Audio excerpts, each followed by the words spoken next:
thing behind me. It looks really funny. It does. Okay, so Natasha, hello. Oh my gosh. How are Hey, you today? Paul. We are live already. There are so many things happening. They're chaotic. They're overwhelming. They're just discombobulated. Yes, everything's flying everywhere. I've got so much on at the moment. You do. So we thought we'd talk about stress, didn't we? Yeah. What do you do when there's so much going on and you're overwhelmed and there's so many mixed messages and you're getting a little bit freaked out? I just stop. I stop and I go play. I go do something with my dog. Oh, but your poor I puppy's stroke the dog or take him for a walk or. Yeah, but I know he's sick, but I can still sit and cuddle him. Yeah, you can. You can. He's soft. Yeah. But actually, what I used to do was go walk on the top of the hills. Mm-hmm. But of course, while he's ill, I can't do that so easily because he's not up to doing the walk up there. I could go on my own, but then he needs somebody to look after him. Yeah. So that doesn't really work. Yeah.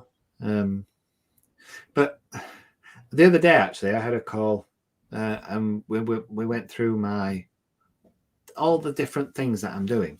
Mm-hmm. And I think by listing them and getting organized, it helped to reduce the stress. And I actually got more done by being aware of the fact that I've got so much on.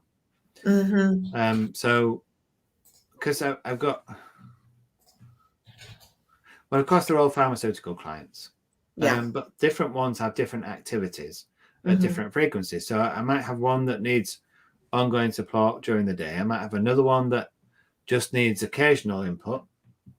Another one that needs input, well, occasional input and going on site occasionally. Another one that's maybe a bit more frequent. But because it's not like a normal job, you have to manage everything as a whole. Mm-hmm. So what I do is I find that putting it down on Trello, just as a list and managing what's coming in future and what's there now, then if I do manage it, then I do fine. If I rush into the first activity and don't go through my list of actions for the day, don't prioritize them and work out when they get done, right? Then the stress builds up during the day because it's not planned. And then to be able to cope with it, I just have to write it all down again and then know what I'm doing. Because without that, it's just builds up. And I don't think it's the conscious stress. I think it's the subconscious behind. Reminding you that you've got something overdue or reminding you something that you're doing this, but you should be doing that.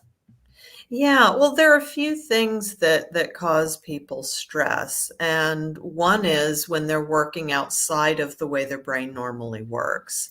Another is when they don't know what they need to do next. Another is when they're not understanding and reading the signaling in their own minds, bodies, and their own internal experience. And I was working with some clients this week and trying to get them to articulate and sense into that internal experience. Because if you can't ask for what you need and you're out of touch with what you need, then that's going to bleed into the relationships that you're having with others around you. Definitely does. Yeah. So start with self and then learn to articulate in clear and concise ways what it is that you need for yourself and what it is that you need for others. And we've been going through that, and it's just remarkable how many people who've even done that kind of work say, oh my gosh, I never really got into myself, my needs, and this way of regulating my brain so that I could understand what's going on internally and pay attention to that internal signaling system. I think I've done a bit more holistic because I've done more than just the brain side of things. I've done the physical as well. Yeah. Well, so does your body need to move? Well, if you're shut down and not even conscious of that signaling, then you're not going to know that your body needs moving, Right. And people vary in terms of their awareness of their own internal processes and awareness of others and skill in terms of dealing with self and dealing with others. Yeah. It's interesting the variety of different mental attitudes to all sorts of things. I find that I can see when somebody's not coping with something before they actually realize themselves. Mm-hmm. I don't think that's unusual. Mm-hmm. I don't think it's unusual that somebody can spot it before you spot it yourself. Because how long ago? I don't know, 10 years ago, 8 years ago, maybe a bit longer. My mum spotted the dysfunctional relationship between myself and my ex-wife. And she knew that something was going on that I wasn't aware of. But without her pointing it out, I wouldn't have looked at it. I would have just ignored it. And I think it can be the same with stress and the activities that you're involved in. So, for example, with batch release. So you got your pharmaceutical manufacturing process. You get to the point where it's all been tested, and they want it releasing, but they don't just want one batch; they want 5 batches. And then they say, "Can we have these this afternoon?" But they don't talk about the fact that they've already given you 6 the day before, which already is taking some of the day before and today. And then there's the queries to deal with, the missing documentation that you've already followed up, and it just builds and it builds. And quite often I'm in a position where I'm supporting the people that have really found it's too much. Yeah. And then can't cope with the overload. And the overload of a certain activity then overruns into other activities. Yes, and it does. Prevents them from doing the next set of activities, which then comes up behind and bites them because they're still focusing on the original ones that were causing the stress in the first place. Domino effects. Exactly. Yeah. And most of the time I can cope with it. Most of the time. The time when I can't cope with it, well, for example, October last year, I had this operation. And my recovery time was significantly longer than I expected. Yeah. So I cancelled some of the meetings and presentations. I got somebody else to cover for me. But that didn't stop me worrying about them getting done. Yeah.